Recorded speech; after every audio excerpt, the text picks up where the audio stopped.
ಮೂಢ ಹಗರಣ ತನಿಖೆಗೆ ಒತ್ತಾಯಿಸಿ ಮತ್ತು ಚರ್ಚೆಗೆ ಅವಕಾಶ ನೀಡಬೇಕು ಅಂತ ಪ್ರತಿಪಕ್ಷಗಳು ಹೋರಾಟವನ್ನು ಮಾಡ್ತಾ ಇದ್ದಾವೆ. ನಿನ್ನೆ ನಿಲುವಳಿ ಸೂಚನೆ ಮಂಡಿಸಿದ್ರಿ, ಅವಕಾಶ ನೀಡಲಿಲ್ಲ. ಅಹೋರಾತ್ರಿ ಧರಣಿ ಮುಂದುವರಿಸಿದ್ರಿ.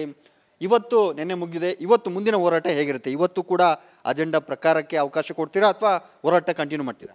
ನೋಡಿ, ಎರಡೂ ಸದನಗಳಲ್ಲಿ ನಾವು ಸಭಾಧ್ಯಕ್ಷರು ಮತ್ತು ಸಭಾಪತಿಗಳಿಗೆ ಚರ್ಚೆಗೆ ಅವಕಾಶ ಕೊಡಿ.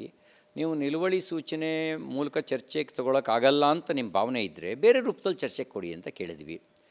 ನಮ್ಮ ಉದ್ದೇಶ ಇತ್ತು, ಸಾಕ್ಷಿ ಸಮೇತವಾಗಿ ಎಲ್ಲಿ ಈ ಸರ್ಕಾರ ತಪ್ಪು ಮಾಡಿದೆ, ಎಲ್ಲಿ ಸ್ವಜನ ಪಕ್ಷಪಾತ ಮಾಡಿದೆ, ಹೇಗೆ ಅಧಿಕಾರ ದುರುಪಯೋಗ ಪಡಿಸ್ಕೊಂಡಿದೆ, ಹೇಗೆ ಭ್ರಷ್ಟಾಚಾರ ನಡೆಸಿದೆ ಅಂತ ಸದನದಲ್ಲಿ ಎಳೆ ಎಳೆಯಾಗಿ ಬಿಡಿಸಿಡಬೇಕು ಅನ್ನೋದು ನಮ್ಮ ಉದ್ದೇಶ ಇತ್ತು. ಆದರೆ ಅವರಿಗೆ ಭಯ ಕಾಡ್ತಾ ಇದೆ. ಅವರೇನಾದ್ರು ನಿರಪರಾಧಿಗಳಾಗಿದ್ದರೆ, ತಪ್ಪೇ ಮಾಡದೇ ಇದ್ದರೆ ಅವರು ಈ ಸಂದರ್ಭವನ್ನು ಉಪಯೋಗಿಸ್ಕೊಳ್ಳೋಕ್ಕೆ ಬರ್ತಿತ್ತು. ಯಾಕೆಂದರೆ ಅಂತಿಮವಾಗಿ ಉತ್ತರ ಕೊಡೋ ಜಾಗದಲ್ಲಿ ಅವರೇ ಇರ್ತಾರೆ. ನಮ್ಮ ಆರೋಪವನ್ನು ನಿರಾಕರಿಸೋದಕ್ಕೆ ಸಾಕ್ಷಿ ಸಮೇತವಾಗಿ ನಾವು ನಿರಪರಾಧಿಗಳು ಅಂತ ಸಾಬೀತುಪಡಿಸ್ಕೊಳ್ಳೋದಕ್ಕೆ ಅವ್ರಿಗೆ ಅವಕಾಶ ಇತ್ತು. ಆದರೆ ಅವ್ರು ತಪ್ಪು ಮಾಡಿದ್ದಾರೆ. ಹಾಗಾಗಿ ಚರ್ಚೆ ಆದರೆ ನಾವು ಬೆತ್ತಲಾಗ್ತೀವಿ ಅನ್ನೋ ಭಯ ಕಾಡ್ತಾ ಇದೆ ಅವರಿಗೆ. ಹಾಗಾಗಿ ಚರ್ಚೆ ಆಗದಂಗೆ ತಡಿಬೇಕು ಅನ್ನುವಂಥ ಎಲ್ಲ ಷಡ್ಯಂತ್ರವನ್ನು ಅವ್ರು ಮಾಡಿದರು. ದೇಸಾಯಿ ಕಮಿಷನ್ ನೇಮಕ ಮಾಡಿರೋದು ಕೂಡ ಸತ್ಯವನ್ನು ಹೂತು ಹಾಕಬೇಕು ಅನ್ನೋ ಒಂದು ಷಡ್ಯಂತ್ರದ ಭಾಗ. ಸತ್ಯ ಅವರಿಗೆ ಹೊರಗೆ ಬರಬಾರ್ದು. ಯಾಕೆ ಅಂತ ಕೇಳಿ, ಹಿಂದೆ ಅರ್ಕಾವತಿ ಹಗರಣ ದೊಡ್ಡ ಶಬ್ದ ಮಾಡಿತ್ತು. ಆವಾಗ ಅವರು ಘೋಷಣೆ ಮಾಡಿದ್ರು, ಕೆಂಪಣ್ಣ ಆಯೋಗ ರಚನೆ ಮಾಡ್ತೀನಿ ಅಂತ. ಕೆಂಪಣ್ಣ ಆಯೋಗ ವರದಿ ಕೊಟ್ಟಿದೆ. ಆ ವರದಿಯಲ್ಲಿ ಅಕ್ರಮ ನಡೆದಿರೋದನ್ನು ಎತ್ತಿ ಹಿಡಿದಿದೆ. ಯಾರು ಮಾಡಿದರು ಅಂತೂ ಒಂದು ಹೇಳಲಿಲ್ಲ. ಯಾರ ಕಾಲದಲ್ಲಿ ಆಯಿತು ಅವರೇ ಹೊಣೆ ತಾನೆ. 880 ಎಕರೆಯನ್ನು ಅಕ್ರಮವಾಗಿ ಡಿನೋಟಿಫಿಕೇಷನ್ ಮಾಡಲಾಗಿದೆ. ನಿಯಮಗಳನ್ನು ಗಾರಿಗೆ ತೂರಿದ್ದಾರೆ. ನಿವೇಶನ ಹಂಚಿಕೆಯಾದ ಜಾಗದಲ್ಲೇ ಡಿನೋಟಿಫಿಕೇಷನ್ ಮಾಡಿದ್ದಾರೆ. ಇದರಿಂದ ಸರ್ಕಾರದ ಬೊಕ್ಕಸಕ್ಕೆ ಅವರು ಹೇಳಿರೋದು 2,000 ಕೋಟಿ ರೂಪಾಯಿಗೂ ಹೆಚ್ಚಿನ ನಷ್ಟ ಉಂಟು ಮಾಡಿದೆ ಮತ್ತು ವಿಶ್ವಾಸಾರ್ಹವಿರ್ತಕ್ಕಂಥ ಒಂದು ಸಂಸ್ಥೆಯ ವಿಶ್ವಾಸಾರ್ಹತೆಯನ್ನು ಕುಂದಿಸಿದೆ ಅಂತಕ್ಕಂಥ ಮಾತು ಹೇಳಿದ್ದಾರೆ. Who was responsible? ಇವರೇ ರೆಸ್ಪಾನ್ಸಿಬಲ್. ರೀಡ್ಯೂ ಅನ್ನುವಂಥ ಒಂದು ಪದದ ಬಳಕೆ ಮಾಡಿದ್ರು. ರೀಡು ಅನ್ನೋದಕ್ಕೆ ಡೆಫಿನೇಷನ್ನು ನಿಮಗೆ ಡಿಕ್ಷನರಿನಲ್ಲಿ ಸಿಗೋದಿಲ್ಲ. ಇವರು ಡಿನೋಟಿಫಿಕೇಷನ್ಗೆ ಸಮಾನಾರ್ಥಕ ಪದವಾಗಿ ರೀಡ್ಯೂವನ್ನು ಬಳಕೆ ಮಾಡಿದ್ರು, ಡಿನೋಟಿಫಿಕೇ ಮಾಡಿದ್ರು. ಅದು ರೂವಾರಿ ಯಾರು ಅಂತ ಹೇಳಿದ್ರೆ, who was king fin of Arkavathi scam? Siddaramaiah was king fin of Arkavathi scam. What happen that commission report? ಇದುವರೆಗೂ ಟೇಬಲ್ ಆಗಲಿಲ್ಲ. ಹೀಗೆ ಈ ದೇಸಾಯಿ ಕಮಿಷನ್ನು ಕೂಡ ಮುಖ್ಯಮಂತ್ರಿ ನೇಮಕ ಮಾಡಿರೋ ಕಮಿಷನ್ನು ಮುಖ್ಯಮಂತ್ರಿ ವಿರುದ್ಧ ರಿಪೋರ್ಟ್ ಕೊಡುತ್ತಾ? ಕೊಟ್ಟರೂ ಅದ್ರ ಮೇಲೆ ಆಕ್ಷನ್ ಆಗುತ್ತಾ? ಹಾಗಾಗಿ ನಾವು ಅವ್ರಿಗೆ ಕೇಳ್ತೇವೆ, ನಿಮಗೆ ಪ್ರಾಮಾಣಿಕವಾಗಿರುವಂಥ ಕಳಕಳಿ ಇದ್ದರೆ ಮೊದಲು ನೀವು ನೈತಿಕ ಹೊಣೆ ಮತ್ತು ರಾಜೀನಾಮೆ ಕೊಡ್ತಿದ್ರಿ. ಅದೂ ಇಲ್ಲ ಅಂದರೆ ಹಾಲಿ ಸುಪ್ರೀಂ ಕೋರ್ಟ್ ಅಥವಾ ಹೈಕೋರ್ಟ್ ನ್ಯಾಯಾಧೀಶರ ನೇತೃತ್ವದಲ್ಲಿ CBI ತನಿಖೆ ಆಗಲಿ, ಅವ್ರು ಮಾನಿಟ್ರ್ ಮಾಡಲಿ, ಸತ್ಯ ಹೊರಗಡೆ ಬರುತ್ತೆ. ನೀವು ನಿರಪರಾಧಿಗಳಾದರೆ ನಾವೇ ವಿಧಾನಸೌಧದ ಮುಂದೆ ಒಂದು ಸಾಷ್ಟಾಂಗ ನಮಸ್ಕಾರ ಮಾಡಿ ನಿಮ್ಮ ಮೇಲೆ ತಪ್ಪು ತಿಳುವಳಿಕೆ ನಮಗಿತ್ತು, ತಪ್ಪು ಆರೋಪ ಹೊರಿಸಿದ್ದಕ್ಕೆ ಕ್ಷಮೆಯಾಚನೆ ಮಾಡ್ತೀವಿ ಅಂತ ಕೇಳ್ತೀವಿ. ಇಲ್ಲದೇ ಇದ್ದರೆ ಈಗ ಚರ್ಚೆಗೆ ಎಲ್ಲ ವಿಚಾರ ಪ್ರಸ್ತಾಪ ಮಾಡಿದೆ, ಚರ್ಚೆಗೆ ಅವಕಾಶ ಕೊಡ್ತಾ ಇಲ್ಲ. ಅನಿರ್ದಿಷ್ಟಾವಧಿ ಕಾಲ ಮುಂದೂಡುವ ಸಾಧ್ಯತೆಯನ್ನು ಚರ್ಚೆ ಆಗ್ತಾ ಇದೆ. ಒಂದು ವೇಳೆ ಆ ರೀತಿ ಆದರೆ ನಿಮ್ಮ ಮುಂದಿನ ಹೋರಾಟ ಯಾವ ರೀತಿ ಇರುತ್ತೆ? ನೋಡಿ, ಸಂವಿಧಾನಾತ್ಮಕವಾಗಿರ್ತಕ್ಕಂಥ ಪ್ರಜಾಸತ್ತಾತ್ಮಕ ಮಾರ್ಗದಲ್ಲಿ ನಮಗೆ ನಂಬಿಕೆ ಇದೆ. ನಾವು ಎಲ್ಲ ಆಯಾಮಗಳನ್ನು ಬಳಸ್ಕೊಳ್ತೀವಿ. ನ್ಯಾಯಾಲಯಕ್ಕೆ ಹೋಗೋದು ಒಂದು ಆಯಾಮ, ರಾಜ್ಯಪಾಲರ ಹತ್ರಕ್ಕೆ ಹೋಗಿ ದೂರು ಕೊಡೋದು ಒಂದು ಆಯಾಮ, ಜನರ ಹತ್ರಕ್ಕೆ ವಿಷಯವನ್ನು ಮುಟ್ಟಿಸೋದು ಕೂಡ ಒಂದು ಆಯಾಮ. ಈ ಎಲ್ಲ ಆಯಾಮಗಳನ್ನು ಬಳಸ್ಕೊಂಡು ಸತ್ಯವನ್ನು ಬಯಲಿಗೆಳೆಯೋಕ್ಕೆ ಬೇಕಾದಂಥ ಎಲ್ಲ ಪ್ರಯತ್ನ ನಾವು ಮಾಡ್ತೀವಿ. ಈ ಹಗರಣದ ವಿಚಾರವಾಗಿ ನೀವು ಸಾಕಷ್ಟು ಬಾರಿ ಹೇಳಿದ್ದೀರಿ, 92 ಕೋಟ್ ಮಾಡಿದ್ದೀರಿ, 98 ಆಗಿನಿಂದನೇ ಏನು ಈ ಅಕ್ರಮ ಮಾಡಲಿಕ್ಕೆ ದೂರದೃಷ್ಟಿಯಿಂದನೇ ಪ್ಲ್ಯಾನ್ ಮಾಡಿದ್ರು ಅನಿಸ್ತಾ ಇದೆ ನಿಮಗೆ? ನಿಮಗೆ ಈ ಪ್ರೈಮ್ ಆಫ್ ಎಸಿ ಅಂತ ಹೇಳ್ತಾರೆ, ಸಾಂದರ್ಭಿಕ ಸಾಕ್ಷ್ಯಗಳು ಇದು ಹತ್ತಿರ 2 ದಶಕಗಳ ಪ್ಲಾನ್ ಅಂತ ಅನಿಸುತ್ತೆ. 2 ದಶಕಗಳ ಪ್ಲಾನು, 2 ದಶಕಗಳಿಗೂ ಹೆಚ್ಚಿನ ಪ್ಲಾನು. ನೋಡಿ, 6/1/97 ಆಗುತ್ತೆ. 6/1 ಆಗಿದ್ದನ್ನು ಡಿನೋಟಿಫಿಕೇಷನ್ನು ಮಾಡಲ್ಲ ಬಹುತೇಕ ಪ್ರಕರಣಗಳಲ್ಲಿ. 6/1 ಆಗಿರೋದನ್ನು 98 ಡಿನೋಟಿಫಿಕೇಷನ್ ಮಾಡ್ತಾರೆ.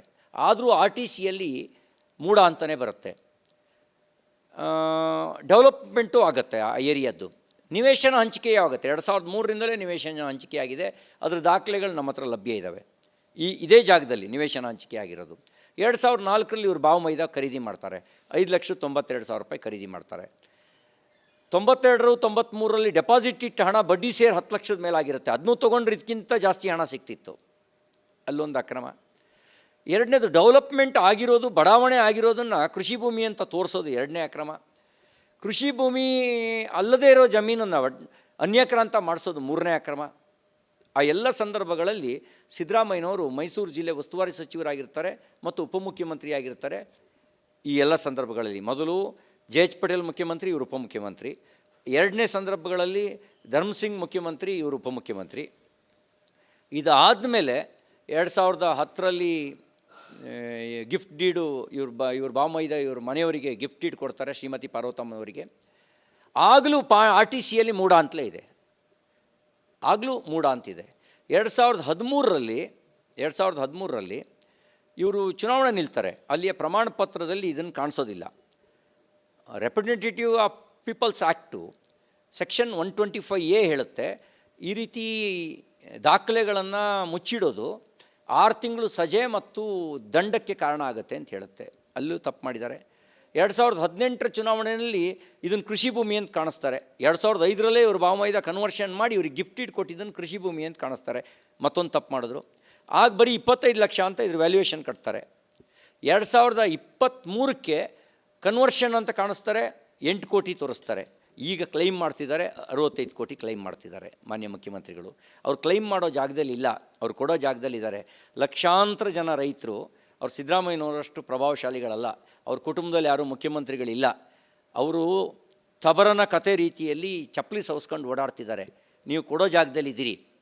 ನೀವು ಆ ಎಲ್ಲ ರೈತರಿಗೆ ನಿಮ್ಮ ಮನೆಯವರಿಗೆ ಕೇಳಿದಷ್ಟು ಪರಿಹಾರ ಕೊಟ್ಟು ಆಮೇಲೆ ನೀವು ಕೇಳಬೇಕು, ಆಮೇಲೆ ನೀವು ತಗೋಬೇಕು. ಅದು ಸಮಾಜವಾದ. ಆದರೆ ಸಮಾಜವಾದದ ಹೆಸರಿನಲ್ಲಿ ಸರ್ಕಾರಿ ನಿವೇಶನವನ್ನು ತಮ್ಮ ಕುಟುಂಬದ ಹೆಸರಿಗೆ ಮಾಡೋದು, ಮಾಡಿಸ್ಕೊಳ್ಳೋದು ಸಮಾಜವಾದ ಆಗಲ್ಲ. ಈ ಹೋರಾಟ ಎಲ್ಲ ಮಾಡ್ತಾ ಇದ್ದೀರಿ, ಈಗಷ್ಟೇ ಯತ್ನಾಳ್ ಅವರು ಹೇಳ್ತಾ ಇದ್ದಾರೆ ಅಷ್ಟು ಪರಿಣಾಮಕಾರಿಯಾಗಿ ಹೋರಾಟ ಆಗ್ತಾ ಇಲ್ಲ.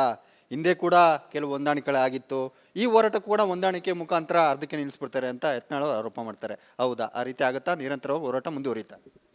ಒಂದು ನನಗೆ ಬೇಸರ ಇರೋದು, ಅರ್ಕಾವತಿ ಪ್ರಕರಣದಲ್ಲಿ ಲಾಜಿಕಲ್ ಎಂಡಿಗೆ ಮುಟ್ಟಿಸುವಂಥ ಅವಕಾಶ ನಮಗೆ ಇತ್ತು. ನಾವು ನಮ್ಮ ಸರ್ಕಾರ ಇದ್ದಾಗಲೂ ಟೇಬಲ್ ಮಾಡಲಿಲ್ಲ. ಯಾಕೆ ಅಂತ ನನಗೆ ಗೊತ್ತಿಲ್ಲ. ನನಗನ್ಸುತ್ತೆ ಯತ್ನಾಳ್ ಅವರು ಏನು ಆರೋಪ ಮಾಡಿದ್ರು ಆ ಒಂದು ಒಳ ಹೊಂದಾಣಿಕೆ ಕಾರಣಕ್ಕೇ ಟೇಬಲ್ ಮಾಡದೇ ಇರ್ಬೋದು. ಆದರೆ ಮುಖ್ಯಮಂತ್ರಿಗಳಿಗೆ, ಸಿದ್ದರಾಮಯ್ಯನವ್ರಿಗೆ ಆಗ್ರಹಿಸ್ತೇನೆ, ನೀವೀಗ ದೇಸಾಯಿ ಕಮಿಷನ್ ನೇಮಕ ಮಾಡಿದ್ದೀರಲ್ಲ, ಅದಕ್ಕೆ ಮುಂಚೆ ನೀವೇ ನೇಮಕ ಮಾಡಿದಂಥ ಕೆಂಪಣ್ಣ ಆಯೋಗದ ವರದಿಯನ್ನು ಟೇಬಲ್ ಮಾಡಿ. ಜನರು ತೆರಿಗೆ ಹಣದಲ್ಲಿ ಆಯೋಗಕ್ಕೆ ಸಂಬಳ ಕೊಟ್ಟಿದ್ದೀವಿ, TADA ಕೊಟ್ಟಿದ್ದೀವಿ, ತೆರಿಗೆ ಮಾಡಿ, ಅದನ್ನು ಟೇಬಲ್ ಮಾಡಿ. ಮತ್ತು ಯಾರು ತಪ್ಪು ಮಾಡಿದ್ದಾರೆ ಅಂತ ಹೇಳಿದೆ, ಯಾರು ತಪ್ಪು ಮಾಡಿದ್ದಾರೆ ಅವ್ರ ಮೇಲೆ ಆ್ಯಕ್ಷನ್ ಮಾಡಿ. ಯಾಕೆ ಆ್ಯಕ್ಷನ್ ಮಾಡಲ್ಲ? ಪ್ರಮೋಷನ್ ಕೊಟ್ಟಿದ್ದೀರಿ, ತಪ್ಪು ಮಾಡಿದವ್ರಿಗೆ ಪ್ರಮೋಷನ್ ಕೊಟ್ಟಿದ್ದೀರಿ, ತಮ್ಮ ಒಡ್ಡೋಲೋಗದಲ್ಲಿ ಇಟ್ಕೊಂಡು ಸಾಕ್ತಾ ಇದ್ದೀರಿ. ಇಟ್ಸ್ ಮೀನ್ಸ್ ನೀವು ಕೂಡ ಆ ಹಗರಣದ ಪಾತ್ರಧಾರಿ ಮತ್ತು ಸೂತ್ರಧಾರಿ ಅನ್ನೋದನ್ನು ತೋರಿಸುತ್ತೆ. ಅದರ ಆಯೋಗದ ವರದಿಯೇ ಈ ವರದಿಯನ್ನೇ ಸಮಾಧಿ ಮಾಡಿರಬೇಕಾದ್ರೆ ದೇಸಾಯಿ ಆಯೋಗದ ರಚನೆಯೇ ಸತ್ಯವನ್ನು ಹೂತಾಕಬೇಕು ಅನ್ನುವಂಥ ಒಂದು ಷಡ್ಯಂತ್ರದ ಭಾಗ ಅನ್ನುವಂಥದ್ದು ನನ್ನ ಆರೋಪ ಮತ್ತು ಅನುಮಾನ. ಕೊನೆಯದಾಗಿ ಈಗ ಸಿದ್ದರಾಮಯ್ಯವ್ರಿಗೆ ಏನು ಹೇಳ್ತೀರಿ? ಅವ್ರ ಮೇಲೆ ಆರೋಪ ಬಂದಿದೆ, 14 ಸೈಟ್ ತೊಗೊಂಡಿದ್ದಾರೆ. ನೀವು ಹೇಳಿದ್ರಿ, ಈಗಷ್ಟೇ ಹೇಳಿದ್ರಿ, ಸಾಮಾನ್ಯ ರೈತರ ಜಮೀನು ವಶಪಡಿಸ್ಕೊಂಡ್ರೆ ಅವ್ರಿಗೆ ಒಂದು ಸೈಟ್ ಕೊಡಲಿಕ್ಕೆ ಅಳಿಸ್ತಾರೆ. ಈಗ 14 ಸೈಟ್ ತೊಗೊಂಡಿದ್ದಾರೆ, ಅದನ್ನು ವಾಪಸ್ ಕೊಡಿ ಅಂತ ಒತ್ತಾಯ ಮಾಡ್ತೀರಾ? ತನಿಖೆ ಎದುರಿಸಿ ಅಂತ ಒತ್ತಾಯ ಮಾಡ್ತೀರಾ? ರಾಜೀನಾಮೆ ಕೊಡಿ ಅಂತ ಒತ್ತಾಯ ಮಾಡ್ತೀರಾ? ಕೊನೆಯದಾಗಿ ಸಿದ್ದರಾಮಯ್ಯವ್ರಿಗೆ ಏನು ಹೇಳ್ತೀರಿ? ನೋಡಿ, 3 ಆರೋಪ ನಾನು ಈ ಸರ್ಕಾರದ ಮೇಲೆ ಮತ್ತು ಮುಖ್ಯಮಂತ್ರಿಗಳ ಮೇಲೆ ಮಾಡೋಕ್ಕೆ ಬಯಸೋದು. ನೀವು ಅಧಿಕಾರ ದುರುಪಯೋಗ ಪಡಿಸ್ಕೊಂಡಿದ್ದೀರಿ, 98ಇಂದ ಅಧಿಕಾರ ದುರುಪಯೋಗ ಪಡಿಸ್ಕೊಂಡಿದ್ದೀರಿ. ಎರಡನೇದು ಸ್ವಜನ ಪಕ್ಷಪಾತ ಮಾಡಿದ್ದೀರಿ, ತಮ್ಮ ಕುಟುಂಬಕ್ಕೆ ಅನುಕೂಲ ಮಾಡಿಕೊಡೋಕ್ಕೆ ಬೇಕಾದ ರೀತಿಯಲ್ಲಿ ನಿಯಮಗಳನ್ನು ತಿದ್ದುಪಡಿ ಮಾಡಿದ್ದೀರಿ, ಸ್ವಜನ ಪಕ್ಷಪಾತ ಅದು. ಮೂರನೇದು ಭ್ರಷ್ಟಾಚಾರ ನಡೆಸಿದ್ದೀರಿ. ಭ್ರಷ್ಟಾಚಾರ ಅಂತಂದರೆ ನೀವು ನ್ಯಾಯವಾಗಿ ತಗೊಳ್ಬೇಕಾಗಿದ್ದು ಪರಿಹಾರಾತ್ಮಕವಾಗಿ 40-60 ಸೈಟ್ ಆದರೆ ನೀವು ಹತ್ತತ್ರ 38,000 ಚದರ ಅಡಿ ಜಮೀನನ್ನು ತಗೊಂಡಿದ್ದೀರಿ. ಇದು ಭ್ರಷ್ಟಾಚಾರಕ್ಕೆ ಕಾರಣ ಆಗಿದೆ. ಭ್ರಷ್ಟಾಚಾರ, ಸ್ವಜನ ಪಕ್ಷಪಾತ, ಅಧಿಕಾರ ದುರುಪಯೋಗ. ಈ ಕಾರಣಕ್ಕೆ ನೀವು ನೈತಿಕ ಹೊಣೆ ಹೊತ್ತು ರಾಜೀನಾಮೆ ಕೊಡಬೇಕು. ಹಾಲಿ ಹೈಕೋರ್ಟ್ ಅಥವಾ ಸುಪ್ರೀಂ ಕೋರ್ಟ್ ನ್ಯಾಯಾಧೀಶರ ಸುಪರ್ದಿಯಲ್ಲಿ, ಅವ್ರ ಮಾನಿಟರಿಂಗ್ನಲ್ಲಿ ಇದ್ರ ತನಿಖೆ ನಡೀಬೇಕು. ಇದಿಷ್ಟು ಬಿಜೆಪಿ ಹಿರಿಯ ನಾಯಕರಾದಂತಹ ಸಿ ಟಿ ರವಿ ಅವರ ಹೇಳಿಕೆ. ಕ್ಯಾಮರಾ ಪರ್ಸನ್ ಮಂಜು ಜೊತೆ ಸತೀಶ್ ಕುಮಾರ್, ರಿಪಬ್ಲಿಕ್ ಕನ್ನಡ.